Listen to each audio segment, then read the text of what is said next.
ये अगर आप हिस्ट्री में जाएं तो जावेद मियांदाद को भी ये टीम में बर्दाश्त नहीं करता था। आप तारीख उठा के देखें, ये कासिम उमर को भी टीम में बर्दाश्त नहीं करता था, खेला इससे भी नहीं जाता था। अब वर्ल्ड कप जो हम लोगों ने जीत लिया, अल्लाह अमान दे हम लोगों को, वो वर्ल्ड कप दुनिया पता है कि हम लोगों को जिताया किसने। उसमें वसीम अकरम ने विकेट ली और उसी ने रन बनाए, सेमीफाइनल तक इंतजाम ले गया। ये मेरी तरह कभी उधर भाग रहा था, कभी उधर भाग रहा था, आखिरी बोलता है मैंने वर्ल्ड कप जीता। तो इसका वर्ल्ड कप, हम तो उस जमाने में लड़क पूरा देखते थे, हर एक मैच देखते थे। इसने तो कैच भी छोड़ा था।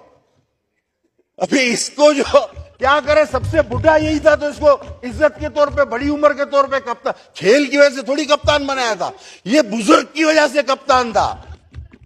तो इसको खेल की वजह से बखुदा नहीं बनाया था। ये उन सब में बुजुर्ग आदमी था, बाकी सब इसके बच्चों की उम्र के थे। बोला चाचा कप्तान है ये, चलो।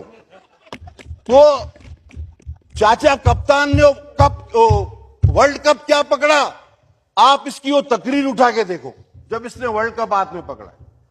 चाचा ने ये नहीं बोला कि टीम ने अच्छा खेला, इंतजाम ने, वसीम अकरम ने। इसका जुमला आय से शुरू होता है, मी पे खत्म। I did that, I did this, I played like this, I was this. अरे हर कप्तान अपनी टीम की तारीफ करता है। मैं चैलेंज करता हूं आप लोगों को, और दावत भी दूंगा कि किसी तरह वो वर्ल्ड कप की जो जीतने की बात की, इसकी बातचीत है, वो जरा रिवाइंड करके देखें। इसने एक बार भी नहीं कहा कि टीम ने वी, इसने वी का लफ्ज ही इस्तेमाल नहीं किया। मी आई, अभी तक मी आए में कि सिर्फ मैं और कोई नहीं। अपोजिशन करने को ये तैयार नहीं, इसे चाहिए तो सिर्फ हुकूमत।